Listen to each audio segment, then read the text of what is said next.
Yes बच्चे, हमने linear equation in two variables discuss कर लिया हुआ है। आज हम उनके सॉल्यूशंस डिस्कस करेंगे। हमने जब वन वेरिएबल्स की बात की बच्चे, उसमें हमने चेक किया कि एक यूनिक सोल्यूशन आता है। कैसे आता है? मान लो ये मेरे पास एक इक्वेशन दे रखी है, तो यहाँ से एक एक्स की वैल्यू यूनिक आएगी। ठीक है, इसको बोलते हैं, जिसका एक सोल्यूशन आता है उसको यूनिक सोल्यूशन बोलते हैं। अब बात करते हैं टू वेरिएबल्स की। क्या टू वेरिएबल में भी यूनिक सोल्यूशन होता है?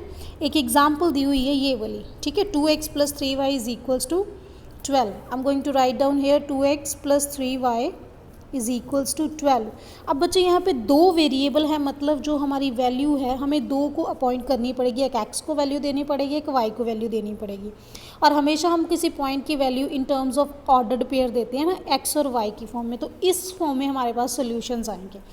अब सबसे अच्छी बात क्या है कि इस इक्वेशंस में हम लोग ईजिली जो वैल्यू फाइंड आउट कर सकते हैं। अब हम पहले डिस्कस करेंगे इसके सॉल्यूशंस यूनिक आते हैं या कितने आते हैं। मान लो पहली बार मैं क्या कर रही हूँ, x को 0 पुट कर रही हूँ। Let x is equals to 0, तो मेरी इक्वेशन क्या आ जाएगी, 3 इज इक्वल्स टू 12।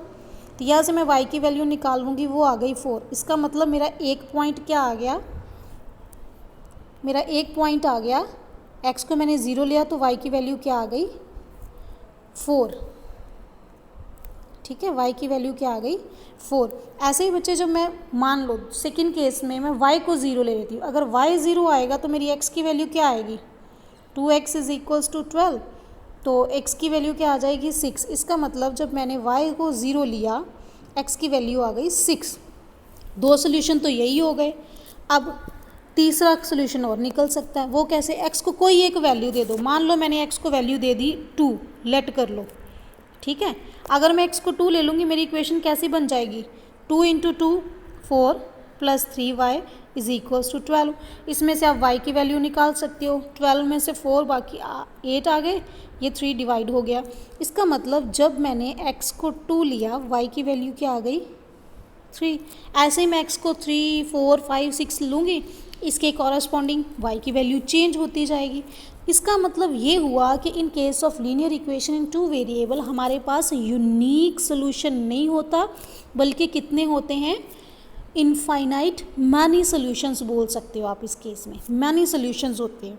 ठीक है, यहाँ पे ये लाइन ऑलरेडी मेंशन है, लेकिन यहाँ पे की नहीं है।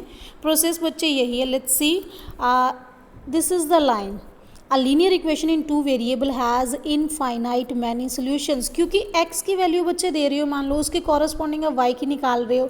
x की वैल्यू क्या है, अगर नंबर लाइन पे देखोगे तो x की वैल्यू 1 2 -1 -2 कुछ भी दे सकते हो। ये भी इन्फिनिटी की तरफ जा रहा है, ये भी इन्फिनिटी।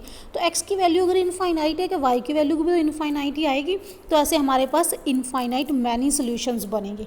एक बार फिर से देख लो इसका, अगर किसी भी का सोल्यूशन फाइंड आउट करना है, पहले x को 0 पुट कर लो, y की वैल्यू आ जाएगी। ठीक है, x को 0 पुट करोगे, y की वैल्यू आ जाएगी।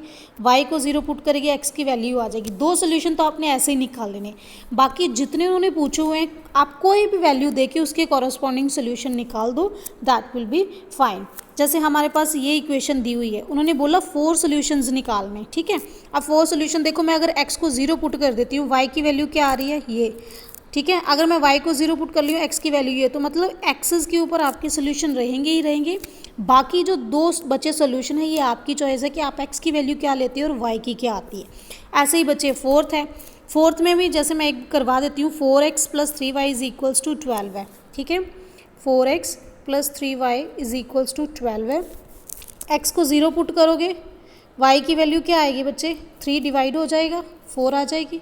अगर मैं y को 0 पुट करती हूँ, x की वैल्यू क्या आएगी, ये इधर जाके डिवाइड हो जाएगा। ये मेरे पास दो कोऑर्डिनेट्स आ गए। ठीक है, 2 पॉइंट आ गए, 2 सॉल्यूशंस आ गए। बाकी मेरी मर्जी है, मान लो मैं x को 1 पुट कर लेती हूँ, तो मेरी इक्वेशन बन जाएगी 4 + 3y इज इक्वल्स टू 12। तो 3y इज इक्वल्स टू 8, और y की वैल्यू क्या आ जाएगी, 8/3।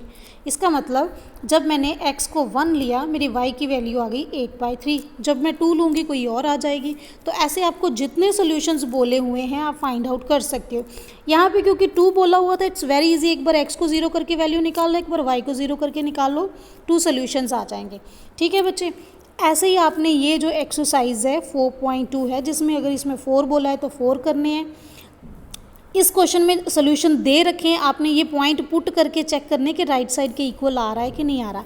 अब मैं एक करवा देती हूँ कि चेक कैसे कर सकते हैं इसको, ठीक है। x की वैल्यू 0 2 दी हुई है, इस पॉइंट को लेते हैं, इस इक्वेशन में पुट करके देखना है कि लेफ्ट साइड पे पुट करने पे लेफ्ट साइड जो है वो इक्वल टू राइट साइड आ रही है। अगर आ रही है तो ये पॉइंट सोल्यूशन है, अदरवाइज नहीं है। ठीक है बच्चे।